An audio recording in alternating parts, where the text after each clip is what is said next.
بسم الله الرحمن الرحيم. الحمد لله رب العالمين، والصلاة والسلام على المبعوث رحمة للعالمين محمد وعلى آله وأصحابه أجمعين. يا رب لك الحمد كما ينبغي لجلال وجهك وعظيم سلطانك. خدایا سپاسگوزارین بۆ هەموو ئەو نیعمەتانەی پێت بەخشیوین کە جارێکی تر بە مانگی پیرۆزی ڕەمەزانت ئاشنا کردینەوە. الحەمدولله. خدایە داواکارین لە بارەگات ئەپاڕێینەوە کە وعد و فەرمانی خۆتە، فەرمووتە ئودعونی ئەستەجیب لەکم، ئێوە دەست بەرز بکەنەوە و داوا لە من بکەن، منیش وەڵامتان دەدەمەوە و بەدەمتانەوە دێم. لێرەوە ئەڵێم خدایە تاعەت و عیبادەت و ڕۆژوو نوێژی مانگی پیرۆزی ڕەمەزانمان لێ قبوڵ بفەرموویت و ئینشاءڵڵا بیکەیت بە توێشوێک بۆ قیامەتمان و لە پاڵیا بتوانین بحەسەینەوە لە ڕۆژێکدا هیچ کەسێک بە کەڵکی کەسی تر نایەت، تەنها کردەوە و کارەکانی ئینسان خۆی نەبێ. خدایە داواکارین لێت ئەپاڕێینەوە لەم شاشە پیرۆز و مبارەکەوە، لە شاشەی کەناڵی ئاسمانی پەیامەوە، لە بەرنامەی سەدای زێڕینەوە کە خوای گەورە تەمەنی پێبەخشین جارێکی تر بینەوە خزمەتی بینەران و بیسەران و خۆشەویستانمان لەسەر جەم پارچەکانی کوردستانەوە، لە هەرێمی کوردستانەوە بە کۆمەڵێک قورئان خوێنی دەنگخۆش، سەدا زێڕین، ڕوو لەخوا الحەمدولله کە ئومێد دەکەین هەروا بێ، هاتوونەتەوە خزمەتی ئەوەی بەڕێز و خۆشەویست بۆ ئەوەی لە ڕۆژانی داهاتووی مانگی پیرۆزی ڕەمەزان لە خزمەتی ئەوەی عزیز و خۆشەویست لە خزمەتی قورئان دابین، چونکە مانگی پیرۆزی ڕەمەزان مانگی هاتنە خوارەوەی قورئانە بۆ پێغەمبەری نازدارمان صلی الله عليه وسلم. ئەم پەیڕۆ و پرۆگرامە جوانەی قورئانی پیرۆز ئەگەر بێت و مرۆڤەکان لە ژیانی خۆیاندا بەرجەستەی بکەن و کاری پێ بکەن، هەمیشە سەرکەوتو و سەرفراز ئەبن، وەکو لە فەرمودەی پێغەمبەرە هاتووە صلی الله عليه وسلم کە فەرموویەتی بەم قورئانە خوای پەروەردگار کۆمەڵێک سەر ئەخا، سەر بڵندیان دەکا و کۆمەڵێک سەرنەوی ئەکا و دایان ئەبەزێنێتە خوارەوە. ئێمەش ئومێد دەکەین ئینشاءڵڵا لەو کەسانە بین کە بە قورئانی پیرۆز خوای گەورە سەربەرزمانەکە، سەرمانەخا، خۆشەویستمانەکە لە دڵی مسلمانانی کوردستان و دنیا بەگشتی. لەگەڵ قورئان خوێنێکی عەزیز و خۆشەویست کە لە یەکەم ئەڵقەدا لەگەڵمان بەشدارە و لە شاری کەرکووکی خۆشەویستەوە تەشریفی هێناوە، سوپاسی ئامادەبوونیەکەین. پێش ئەوەی بچینە لای و بیدوێنین، پێمان خۆشە جوانترین دەستپێک لە بەرنامەکەمان بە قورئانی پیرۆز بێ، گوێبیستی چەند ئاەتێک ئەبین و دواتر دەینەوە خزمەتان بۆ ئەوەی گفتوگۆینێ و بەرنامەکەمان دەست پێ بکات. لەگەڵمان بن. أعوذ بالله من الشيطان الرجيم. بسم الله الرحمن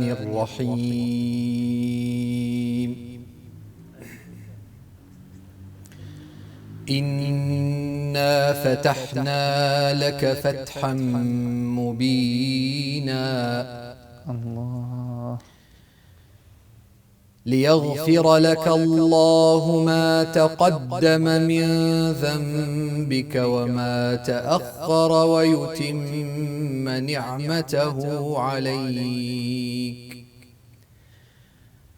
ويتم نعمته عليك ويهديك صراطا مستقيما وينصرك الله نصرا عزيزا. هو الذي أنزل السكينة في قلوب المؤمنين ليزدادوا إيمانا مع إيمانهم ولله جنود السماوات والأرض وكان الله عليما حكيما. ليدخل المؤمنين والمؤمنات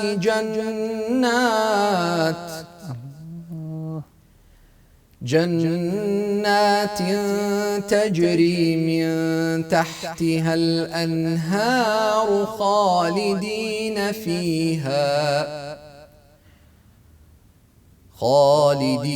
فيها ويكفر عنهم سيئاتهم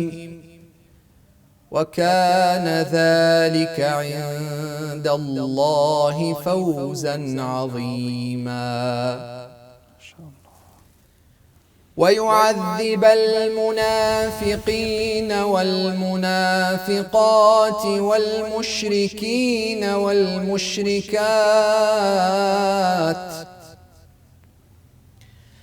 والمشركين والمشركات الظانين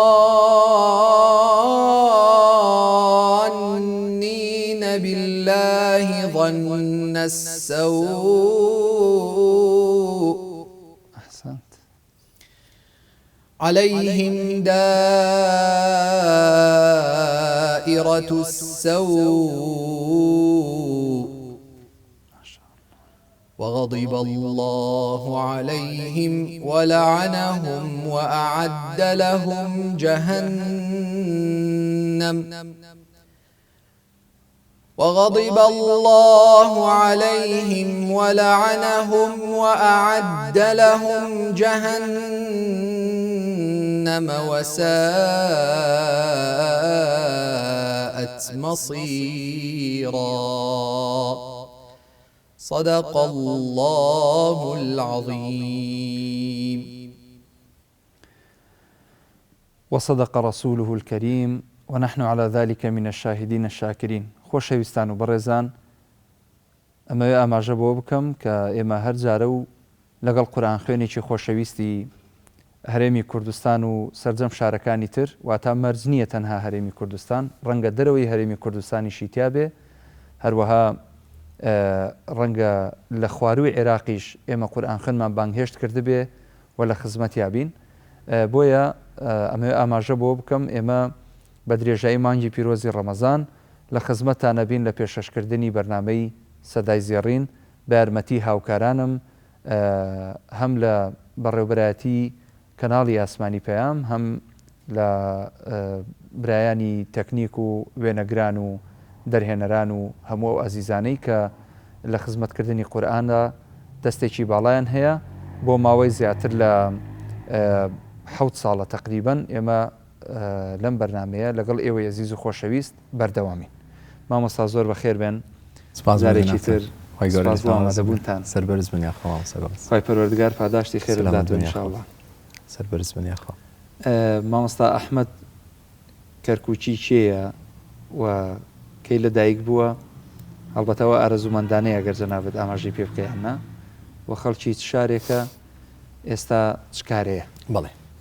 بسم الله الرحمن الرحيم الحمد لله والصلاة والسلام على رسول الله وعلى آله وصحبه ومن والاه. بەندە ئەحمەد فاتح مستەفا کەرکووچی ناسراوم طبعا، ساڵی 1993 لە شاری کەرکووک لەدایک بووم، سەرەتایی و ناوەندی و دواناوەندی و کۆلێژێشم هەر لە شاری کەرکووک تەواو کرد، بەشی بنەماکانی ئاینی کۆلێژی مام عەزەمم تەواو کرد، پاشان ماستەر و دکتۆراکەشم هەر لە وڵاتی لوبنان بەدەستهێنا، ینی ئاخر ساڵی قوتابی دکتۆرام مامۆسای زانکۆم لە دوو کۆلێژە وانم هەیە و سەرپەرشتیاری پەروەردەیی تقریبەن 4 قوتابخانم لە شاری کەرکووکە. ماشاءالله ماشاءالله تبارك الرحمن. ئەو هێز و تاقە و توانایی کە لە جەناب تا هەیە، چۆن بتوانین ڕەنگی پێ بدەینەوە بۆ گەنجانی تر، ئەوانەی کە هەن ئەمڕۆ بە وتە شیرینەکانت کە هەمیشە دەستێکی باڵات هەبووە لە پەروەردەکردنی گەنج و چینە جیاوازەکان، هەم لە شاری کەرکووک هەم ڕەنگی داوەتەوە بۆ کوردستانیش، چۆن ئەو پەیامە جوانە بگەێنین بە گەنجان؟ ئەمڕۆ مامۆستا ئەحمەد هەم مامۆستای زانکۆیە، هەم مامۆستای ئاینیە، هەم پێشنەژ و تارخوێنە، هەم قورئان خوێنە، هەم پیاوی سڵح و مەسلەحەت و مەجالیسە. چۆن گەنجێک ئەمڕۆ کە پێیان ئەوترێ بەداخەوە جیلی تیکتۆک و فەیسبوک و ئینستاگرام و ئەم جیلە، چۆن بتوانین قەناعەتیان پێ بکەین کە ئەوانە ڕاستە جیلی سوۆسیال میدیا و تۆڕە کۆمەڵایەتەکانن بەڵام خۆ ئەکرێ پەنجەمۆرێکی ڕاستەقینیان هەبێ لە جوانکردنی سیمای مسلمانانەی خەڵک. بەتاکید طبعا من زیاتر لە 10 ساڵە وتاربێژم لە مزگەوت ئەو نەبێ من تەمەنێکی وام هەبێ پێشتر وەگەڵێ زۆر بە تەمەن بم هێشتا ئەو جیلە زێڕینە نییە کە ئەڵێن جیلی ئاڵتونی لە تەمەنی منە وەگەڵێ هێشتا من مناڵ بووم ئەنتەرنێت و بڵێن مۆبایل و ئەو شتانە هاتە ئاراوە یعنی ئەمە عوزر نییە بۆی گەنجێک وەڵا لە سەردەمی ئەنتەرنێتە ئەژی ئیتر نابێ دەستێکی هەبێ بۆ نمونە نابێ بێ بەشت یان نابێ شتێ بە شتێ بکە بەعکسەوە ئەگەر گەنجێک بیەوێ بە شتێ بگا هەر ئەگا من بەبیرمە کۆمەڵێ شتمە کرد لەو تەمەنەی خۆمە کۆمەڵێک کارمە کرد ئێستش بەبیرمە هەندێک هاوڕێم هەبوو گاڵتەیان پێمە کرد ئەوت تۆ دەست لە شتی لە خۆت گەورەتر ئەدەی یان ئەبەی کۆمەڵەکەی بۆ تۆ نابێ هی ئەم سەردەمەنیت زۆر جار تویانە تۆ بە ساڵی هەفتاکانەچی ئەڵی لە هەفتاکانە ژیت یعنی ئەوەی کە برادەکانم ئەیان کرد لە قوتابخانە و لە دەرەوە ئەوانە من بەلای ترا ئەڕۆشتم یا بەعکسەوە بوو سبحان الله ئەوش دوای خی گەورە فەزلی دایک و باوک و ئەو مامۆسایانەی کە پەروەردەیان کردم مەبەسم لەوەیە گەنجێک گەگەر بیەوێ واز لە شتێک بێنێ و بچێ خوب بدا بە شتێک هەریکە یعنی ئەمە عوزر نییە بڵێ وەڵا لە سەردەمی کۆنا ئەم شتانە نەبووە و ئێساکە ئێمە خومان پێوەی گرت نەخێر ئەوەی بیەوێ وەکو کارێک وەکو بانگەوازێک بچووکتنی شت بێتە داعی بێتە ڕەمزێ ئەتوانێ بیکە هەل لە مناڵەوە ئەتوانێ خۆی پێ بدا بەڕاست موفقبی مامۆستا ئەگەر بچینەوە بواری قورئان جەنابەت سەرسامی بەدەنگی چقاریەک هەم لە ناوەوە هەم لە دەرەوە ینی با بڵین لە کورد لە عێراقیەکان دواتر بڵین لە وڵاتانی دەوروبەر بەگەشتی وەڵاهی مامۆستا مەحموود گیان طبعا من خۆم بە قارئ نازانم ئەوە حوسنی زانی جەنابتانە ئەجینا بەخوای من خۆم بەدەنگ خۆش نازانم بە هیچ جۆرێ نادەکەت خۆشە خی گەورە لێ ڕازی بێ کاتی خۆی لە خزمەتی مامۆساکانمە کە تەجوید مەخوێند زۆر متەئەسر بووم بە دەنجی سەعد الغامدی حتا زۆرێک لە سورەتەکانی قورئان و ئاەتی قورئان کە لەبەر کرد هەر بەو دەنگە لەبەرمە کرد وەکو ینی تەقلیدێک دوایی وام لێ هات گوێم لە عەفاسی ئەگرت باش عەفاسی کە دەنجێکی یەکجار خۆشی هەیە دوای ئەوەی کە ئەم ئەحداسانەی هەندێک ئەحداسی سیاسی بەسەرا هادی تر من لی کشامەوە وەکو چونکە بەڕاستی قورئان خوێن نابێ پشتگیری زاڵم بێ بەڕاستی ستەم کار من باسی زوڵمەکەم حتى پێغەمبەری خوا عەلەیهی سەڵات وسەلام ئەفەرمێ رب قارئ للقورآن والقورآن يلعنه قورآنە خوێنێ بەڵام قورآنەکە خۆی لەعنەتی لێکە تۆ پشتگیری یەکێکەکەی کە چەند هەزار کەسی بە یەک لەحزەیە کوشتووە یعنی بەڕاستی لەوەش پاشگەز بوومەوە ئێستا ئەوەی کە زۆر گوێی لە ڕابگرم لە ڕووی تەجویدیەوە چونکە من خۆم مامۆسای زانکۆم و مامۆسای تەجویدیشم لە زانکۆ زۆرێک لە قارئەکان کە ئەخوێنن بەداخەوە حیساب بۆ تەجوید و بۆ ئەحکامی تەجویدی ناکەن ئەوەی کە ئێستا لە ساحەکەیە ئەبینم قورئان ئەخوێندرێ وەکو نەغەمەیەکی ئۆرگ دوور لە ڕووی قورئان و ئەم مەجلیسە پیرۆزە چۆن ئێمە ئۆرگمان هەیە ئالەتێکە یان پیانۆمان هەیە یان حتا بەرنامەی ئەدوبدەیشن هەیە وابزانم ئەوە ڤێرژنێ کۆنە هی تازەش هەیە لە کۆمپیوتەرە دەنگەکە ئەگۆڕێ بە کەیفی خۆی مۆسیقای بەس ئەخاتە سەر و ئەو شتانە ئێستا قورئان وای لێ هاتووە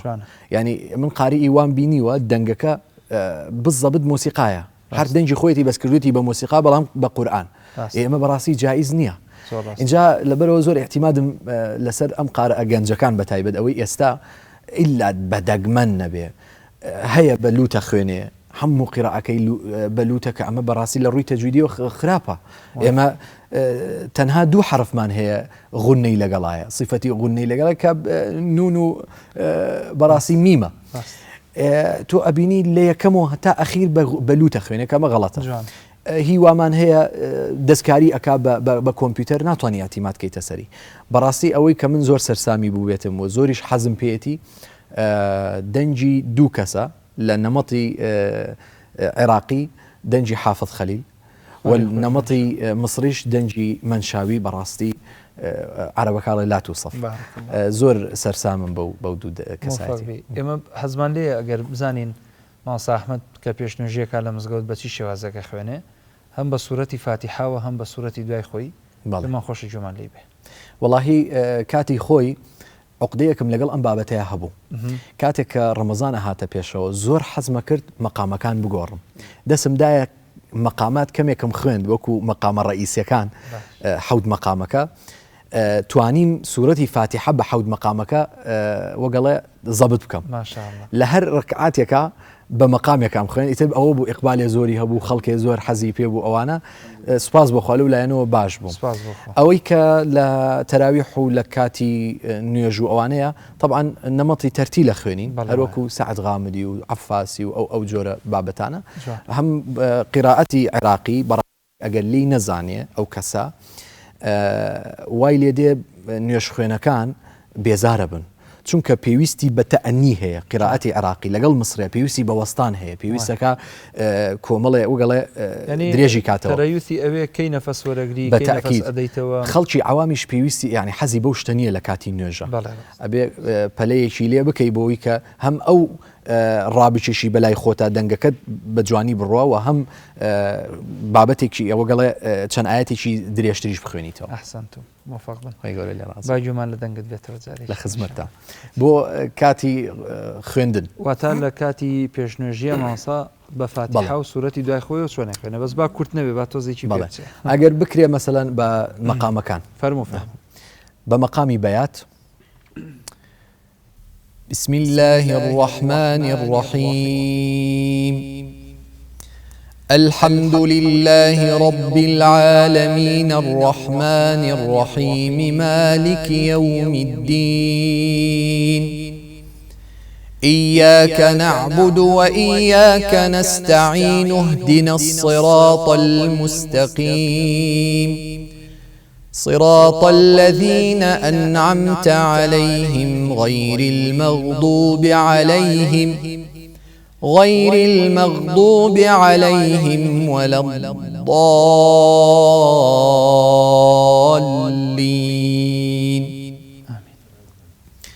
أما بيات بو بمقام كرد بسم الله الرحمن الرحيم الحمد لله رب العالمين الرحمن الرحيم مالك يوم الدين إياك نعبد وإياك نستعين اهدنا الصراط المستقيم صراط الذين أنعمت عليهم غير المغضوب عليهم ولا الضالين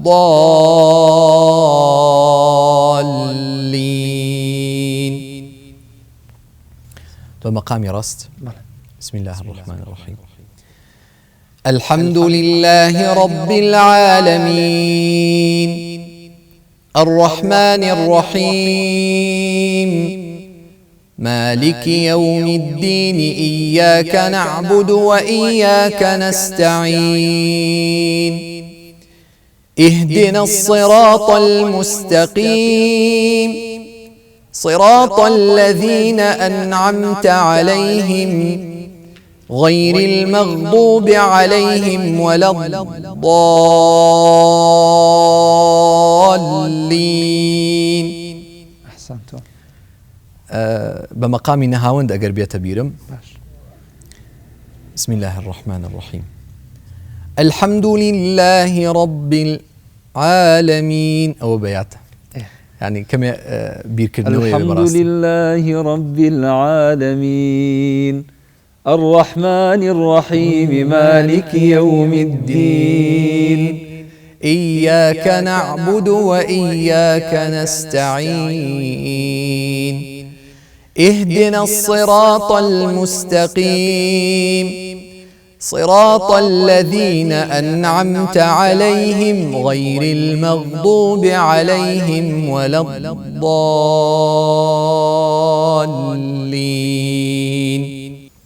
أكينا مقامي عجم. الحمد لله رب العالمين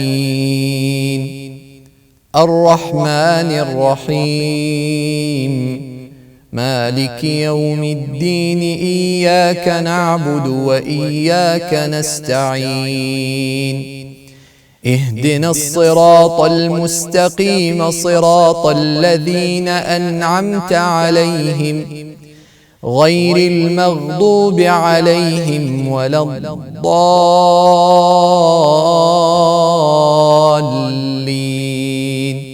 ومقامي جەژنەی پێوترێ. وای ڕاستە سێگامان ماوە. سێگا هەموو جارێک کە بیرەکەمەوە بۆی لەبیر کاتێک کە لەبیر مەچێ بە سرودی طالع البدر علينا ئەوای هێنمە بیر. بسم الله الرحمن الرحيم. الحمد لله رب العالمين الرحمن الرحيم مالك يوم الدين إياك نعبد وإياك نستعين اهدنا الصراط المستقيم صراط الذين أنعمت عليهم غير المغضوب عليهم ولا الضالين.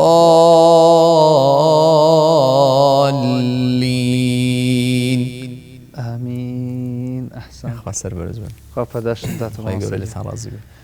هم معلوماتي شيء مهم بو هم خلشك حەزیان پێ بێ ئاشنا بن بە مەقامات و شێوازەکانی بزانن چۆن ئەخوێندرێ. ئەمە شێوازی مەقاماتی حەوت مەقامی سەرەکیە کە ئینسان ئەتوانێت ئیسفادەیان لێ بکە بەتایبەت بۆ تەراویح بەتایبەت بۆ تەراویح بۆ پێشنوێژی هەروەها کە بە تەنهان قاڕی ئەندەز ناکەوێت توانن دەنگەکانیان بگۆڕن بۆ بەڕاستی خەڵکێکی هەروەها ئەم مەقامانە طبعاً فروعی هەیە واتە پارچەی لێ بێتەوە ئەتوانرێ مەسەلەن لە ئەساسێکەوە بڕێ بۆ مەقاماتی تر ئەوە زیاتر ئەهلی تەخەسوس زۆر لێ شارەزان من خۆشم زۆر لێ شارەزانیم بە ئەوەنەکە. باش مامۆستا ئێستا پێشنۆژ وتار خوێنن ئەم لەحزەیە لە مزگەوتی لە 2014ەوە لە مزگەوتی گەورەی شۆراوم هەتا ئێستا گەڕێکی شۆرا و لە شاری کرد. بەڵێ باشە تاعینی ڕسمین یاخود خۆبەخشن لە مزگەوت لەخوا بە زیاد بێ هەتا ئێساکە نەتعینی بەغدام نەتعینی هەرێمم تا ئێستا خۆبەخشم. ینی مۆزۆی موچە بڕین و چی ئەمانە شملی من ناکەن خێر الحەمدولله. مامۆستا ماوەیەک بەر لە ئێستا هەندێک بەرنامەمان ئەبینی هەندێک پارچە ڤیددیۆمان ئەبینی هەندێک پرۆژەت هەبوو تایبەت بە خۆت کە حەثی گەنج دەکردوە ئامۆژگاریت ئەکردن بە دوورکەوتنەوە لە هەندێک تاوان. یەکێک لەوانە ئەوەی کە سەرنجی منی ڕاکێشا پەرژینێکی قایم بێ هەم لە ڕووی قورئانی پیرۆز کە مەجلیسەکەمان مەجلیسێکی قورئانیە هەم لە ڕووی بینەران و خۆشەویستانماندا هەموو شوێنێک خەڵکێک مەی ئەخواردەوە خەریکی مەشروب خواردنەوە بوو. جەنابەت وەکو داڵە هاتی ئەنیشتیتەوە بەسەر ئەو مەجلیسەیە بانەوە لێ تێکەدان بە خێر و خۆش. ماڵم لە گەڕەکی ئیمام قاسمە مزگەوتەکەشم لە شۆراوە. طبعا گەڕەکی ئیمام قاسم ئەو شوێنەیە کە من لێی لەدایک بووم و تا ئێستا شەر بەردەوام لەوێ. ئەم گەڕەکە بە سەیارە ئەگەر بڕۆی بە ئۆتۆمبیل بۆ شۆرا و تقریبان 12 دقە بۆ 15 دقەت پێچێ. لە ناو شارەوە کە بڕۆی زۆر قەرەباڵغ و جاروا هەیە پیاڕ ناگەیشتم ناچار بووم لە دەرەوەی شارەوە ئەڕۆشتم بۆ مزگەوتەکەی خۆم کە دەرەوەی شاری تر وەگەڵێ چۆن لە هەولێر 120 هەیە جادەی بڵێن حولی ئەطرافی شار بوو لەوێەوە ئەڕۆشتم بۆ شۆرا و نزیکتر بوو بۆ من تقریبان 10 دقەیە خایەن. عادەتەن ئەو کەسانی کە دوور لە ڕووی جەنابتان و بینەران و مەجلیسەکە کەمەیە خۆنەوە لە دەرەوەی شار ئەیان خوارد و ئێوارانیش بوو منیش هەموو کاتێک مەغریبان و ئیشایان لە مزگەوت بووم بەپێی ئەوەی کە من دەوامم هەبوو مەغریب و ئیشا چوون بۆ مزگەوت دەبینی مەغریب و ئیشا دانیشتم کتێب مەخوێندەوە. هەموو کاتێک کە ئەڕۆشتم بۆ مزگەوت یەک هیوایەتم هەبوو کە ئەم بینی ئەو گەنجانە دانیشتوونە لەوێ لە هەموو شارێک طبعا ئەم بابەتە هەیە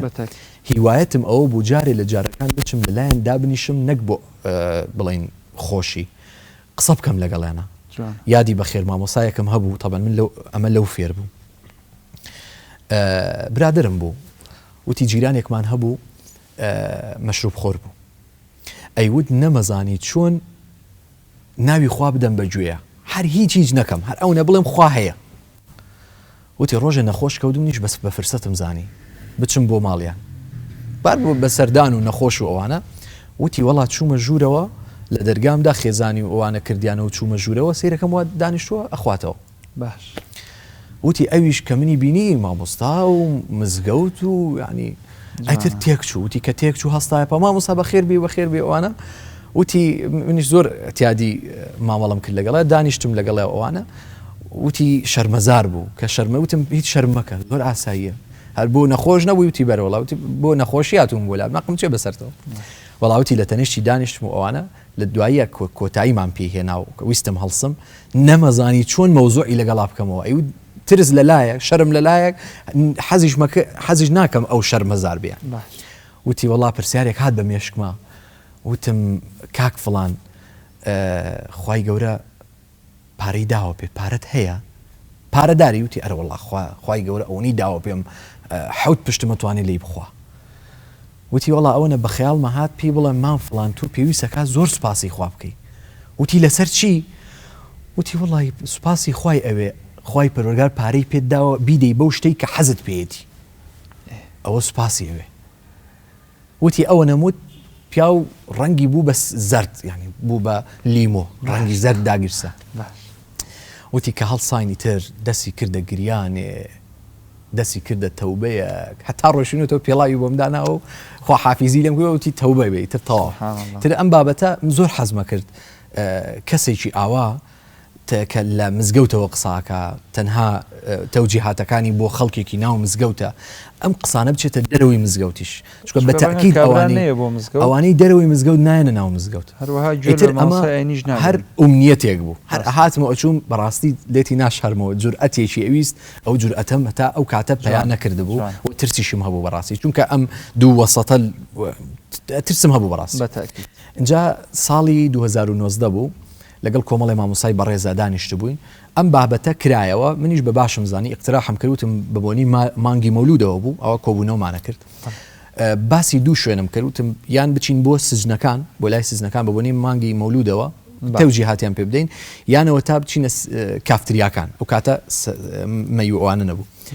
وەڵا مامۆساکان بە دڵیان بوو تەمانەمە بەس بە تەنیا نەبوو ما کۆمەڵی مامۆساشم لە پشتەوە بوو کە بەڕاستی زۆریش ئەوان هەوڵیاندا و حتا بۆ هەنێ شوێن لەگەڵشما هاتم یەکەم جار کافتریاکمان هەڵبژارد چوین بۆ کافتریاکە شەوێ بوو من بیری بڵاوکردنەوەی نەبوو هیچ ینی ئەو دقیقە هیچ بیری بڵاوکردنەوەیم نەبوو دژداشەیەکم لەبەر بوو کڵاوێکم بەغداییم لەسەرا بوو چوینە ژوورەوە مامۆسایەک وتارەکەی خوێندەوە بەداخەوە شوێنەکە نە قەرەباڵغ بوو وتارەکە زۆر پەرش و بڵاوە بووانە بەڵام من ڕازی نەبووم بچم لەسەر مایکەکە وتار بڵێم چکە مایکەکە زۆر دەنجی ناگەیان وتم واز لە مایک بێنم نەچم لەناو گەنجەکانە ئەسوڕێمەوە وتارەکاڵێ چوار کارتمان کڕی بوو پرسیار و وەڵام و ئەوانەمان کرد وتارەکەی مامۆساشم هین کرد و کورتەوە کرد و دووبارەم کردەوە طبعا من دەنگم بەرزە ئێتر گەنجەکان هەمویان هاتنە ژوورەوە ئەوەی لە دەریشەوە بوو هاتە ژوورەوە هەڵسام و ئاوا چەپڵەیەکم وتم بێدەنگ بن یەک دقەیە داوای لێبور نەکەم ئیشێکم لەگەڵتانە هەیە ئیتر لەو بابەتەوە بوو گەنجەکان تەسویریان کرد کە تەسویریان کرد بڵاو بۆیەوە ئەو شەوە ئیتر لە فەیسبووکا بڵاو بۆیەوە دوای ئەوە وتم بەخوا ئەمە فرسەتە با ئەم ڕێچکەیە بشکێنم وەڵا برادرێکە بوو تەسویریە کردووانە جنابی شتەی ناسی تەلەفۆنم بۆی کرد وتم کاک فڵان خۆت حازر کە با بڕین وتی بۆ چۆ وتم ئێستا دێم پێتەڵێم لە تەلەفۆنا نابێ هیچم حازر نەکرد بوو خوا ئاگدارە هیچم حازر نەکرد بوو نەخۆم حازر کرد بوو بۆ بابەت نە هیچ چوومە لای ماڵیان وتی بۆ چۆ ئەڕۆین وتم کامیرەت پێ وتی بەڵێ وتم وڵاتیم بۆ لای سەرخۆشەکە وڵاتیەک چوو وتی مامۆسانەوەکو شتێکمان لێ بکەم وتی قاحقت نەبێن بە کەسێتریشم وتووە دائیمەن من ستافێکشمە برد لەگە خۆم ئەگەر شتێک ڕووی بدایە یەکسەر ئەوانە هەت تەداخولیانەکەوە وتم ئێوە دامە بەزن ئاوایەکم بۆتان کرد ئیشارەتە ئێوە دابەزن کە یەکسەر تەسویر بکەین و بڕۆین ینی کاتی تەسویرەوانە بۆی خەڵکێک ئاگادار بێت کە ئەم بابەتە هەیە. وڵا یەکێکە چوومە لای کۆمەڵ بە تەنیا و بەم جلو بەرگەشەوە نایانی جلوبەرگێکم لە بەرابوو وەکو خەڵکی عوام ئەچوومە لایەن هەبوو ئەیوت داوای لێبوردنەکەم هەبوو ئەیوت طبعاً زۆریش محتەرەم بوون ئەوە نەبوو بڵێ بێڕێزی بکەنەوەوانە هەبوو زۆری پێخۆش بوو یعنی بۆیە محتەرەم بوو ناگەیان لە خۆیان اینجا بیری ئەوەشم کردبەوە مامۆسا دائیمەن بیدایەتە ڕۆشتم سەعاتێ پێش مەغریبە ڕۆشتم ئەمزانی کە لەو کاتەیە تازە دائنیشن کە دائنیشتم ئەچووم لەگەڵیانە ئەچووم پێیان مەوت ڕوخسەت هەیە دوو کەلیمە قسەم هەیە لەگەڵتانە ئیتر کە ئەیانزانی کە من مەلاموانە هەبوو زۆر پێی خۆش بوو لەگە کۆمەڵێک دانیشتم ئیتر ئەو دقەیە پیانم وتە وەرن تەسویری کەنەوەە بە کۆمەڵی گەنجیش ئیسفادەی لێ بکەوە ئەو بابەتە ئیتر لەو ڕۆژەوە الحەمدوللا تاک نەک هەموو جارێ هەندێک گەنج مەبینی ئەچوومە لایەن قسەکانی ژەوە بوو زۆر سادە هیچ خۆ ئامادەکردنی ناوێ بەس ئەوە ناوی خوا لەلایەن بێنە ناوی پێغەمبەر لەلایەن بێنە والله هیوا هەبوو دەسێ کردە گریان هیوا هەبوو لە کێشەیان ڕایە کرد لە خەفەتان ڕایە کرد ئیتر سوپاس بۆخوا کۆمەڵێکیان تەواسڵم پیا کرد لەگەڵێنە و دوور کەوتونەوە لەو وەسەتە الحەمدولله کارێکی زۆر پیرۆزە ئێمە لە کۆتایی ئەڵلقەی ئەمجارەی بەرنامەکەمانین دواپەیامت لە ماوەی 1 دقیقەیە بگەێنی سوپاس دەکەم هەروەها ختامه میسکە بە نیسبەتی بەرنامەی سەدای زێڕینەوە لە ماوەی 2 بۆ 3 دقیقەش قورئان خوێنین جا ئەگەر ئیزن فەرمی من قورئانەکە خوێنم و تۆش پەیامی کۆتایی بگەێنی لە خزمەتدا من شانازیەکەم جۆ قوربانی پەیامی کۆتاییت پەیامی کۆتایی من ئەوەیە هەموو جارێ پەیامی کۆتایی بۆ خەڵکە پەیامی کۆتایی من ئەوەیە لێرەوە داوا لە خوا ئەکەم عاقبەتم خێرکە نەمداتە دەستخۆم هەر ئەوانە ئینشاءالله عاقبەت خێر ئینشاءالله و دوعاە ئێمە ژەگرێتەوە تەواوی ئەوانە ژەگرێتەوە کە لە پشتی کامێرەوە کە لەم مزگەوتە پیرۆز و مبارەکەوە کە مزگەوتی حاجی قادری بێسەریە سپاسی مامۆستا عەبدولحەمید بەرزنجی ژەکەین کە عەزێتیان کێشا مزگەوتیان بۆ کردینەوە و دەرگای مزگەوتیان بۆ واڵا کردین لێرەوە ئەم بەرنامەیەتان پێشکەش بکەین سپاسی بێپایانە بۆی وەی بەڕێز و خۆشەویستە بینەرانی عەزیزم بۆ مامۆستا ئەحمەد کە لە کەرکووکەوە تەشریفی هێناوە خۆی پەروەردگار پاداشتی خێری هەموو لایەک بداتەوە تاعات و عیبادەت و پەرستش و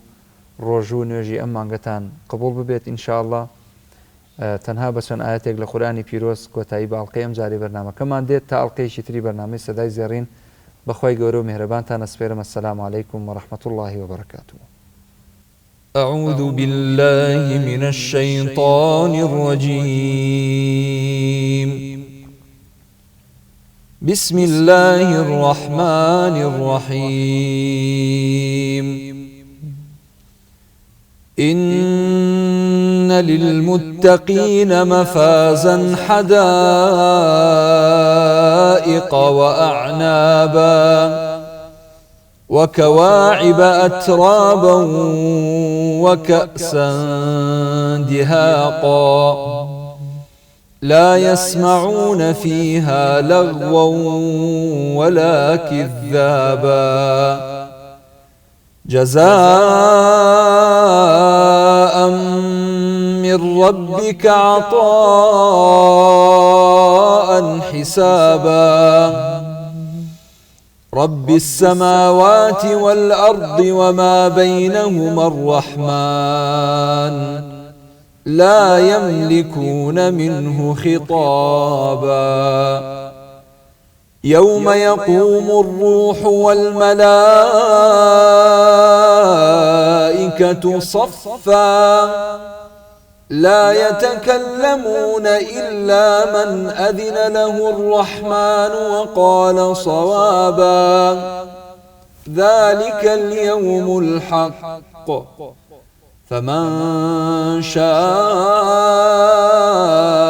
اتخذ إلى ربه مآبا إنا